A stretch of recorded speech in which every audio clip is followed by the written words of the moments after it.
You know, every price tag tells a story. It's way more than just a number. So in this explainer, we're going to learn how to actually read that story.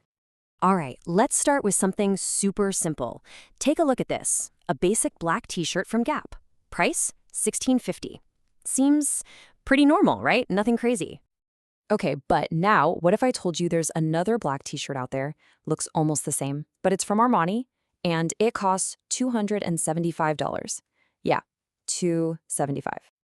So that's the mystery we're trying to solve. I mean, come on, it's just a black t-shirt. What could possibly be the difference? Why would anyone pay that much more? Well, the answer, it's a lot more complicated than you might think. To even begin to unravel this, we have to start by looking inside our own minds. Yeah, you heard that right. The first clue has nothing to do with cotton or factories. It's all about psychology, how your brain sees a price and decides if it's a deal or a total ripoff. See, here's the thing. We almost never look at a price on its own.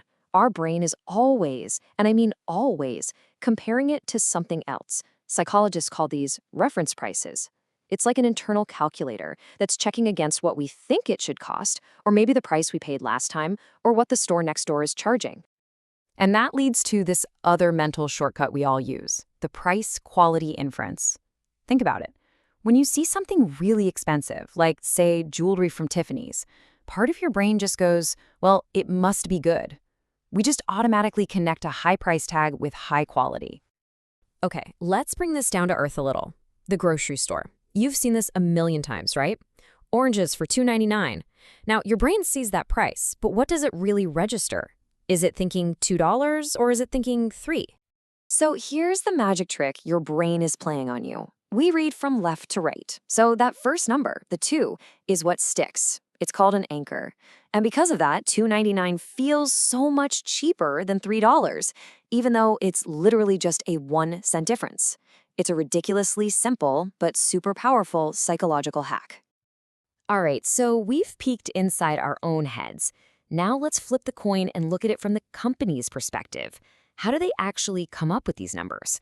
Well, they've got a playbook, and it pretty much boils down to 3 key things, the 3 C's. And here they are. First, you've got costs. That's your price floor. You absolutely cannot go below this. Then you've got customers, what they're willing to pay. That's your price ceiling. And right there in the middle, you have your competitors. They're like your reference point. It's this constant push and pull between these 3. So let's drill down on that first C, costs. They basically come in 2 flavors. You've got your fixed costs, think rent, salaries, the heating bill. That stuff has to be paid whether they make 1 t-shirt or 1,000,000. Then you've got variable costs. This is the actual cotton, the box it goes in, the shipping. These costs go up with every single t-shirt they make.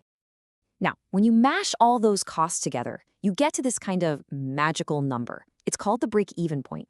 This is the moment, the exact number of shirts you have to sell, where you finally stop bleeding money and, just maybe, you start to make some. Okay, but companies get really clever with their strategies. A classic one, especially for new tech, is called market skimming. The whole idea is simple. You launch at a really high price. You skim the cream off the top, the people who just have to have it first. And then, slowly, you lower the price to get everyone else. The perfect example of this? The very first iPhone. Apple came out the gate with a high price, and you know what happened? People lined up for blocks. But then, get this, just 2 months later, they slashed the price by $200 to pull in the next group of people. That is market skimming, textbook style. Okay, so we've got the psychology, we've got the company playbook.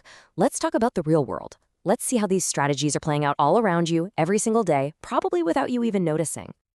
Basically, when you walk into a store, you're looking at one of 2 big game plans. On one side, you've got everyday low pricing. We're talking Walmart, right? The price is the price, it's always low. On the other side, you've got high-low pricing.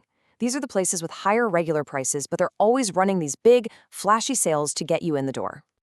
Here's a great little story. Banquet frozen dinners. For ages, they were $1. The company tried to bump the price up to $1.25. You know what happened? Sales fell off a cliff. They learned a really important lesson. Their customers cared more about that reliable $1 price than anything else. But now we get to where things get really crazy. It's called dynamic pricing. This is where the price isn't set in stone at all. It can change from 1 minute to the next based on how many people want it, what time it is, or get this, even based on who you are. And the absolute king of dynamic pricing? Airlines, no question.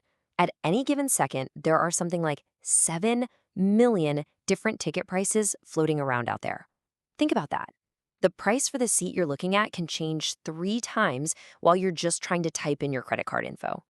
All right, let's bring this all back to where we started. We've talked psychology, we've talked about the 3 C's, we've looked at real-life examples.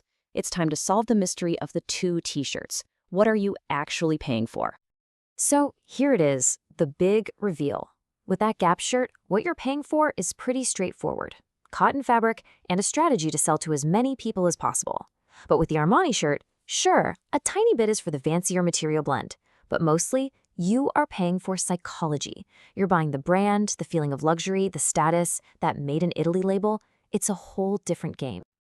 There's this great quote from a former CEO of Saks Fifth Avenue, and he just nails it. He said, value isn't just about quality or how well something works, it's also about a customer's perception of a brand.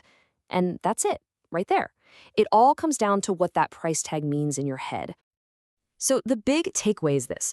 A price is never, ever just a number. It's a message. It's a whole story about costs, psychology, and strategy, all boiled down and printed on a tiny little tag. So next time you're out shopping and you look at a price tag, take a second look, because now you know there's a whole story behind it. And that really begs the question, doesn't it? Will you ever shop the same way again?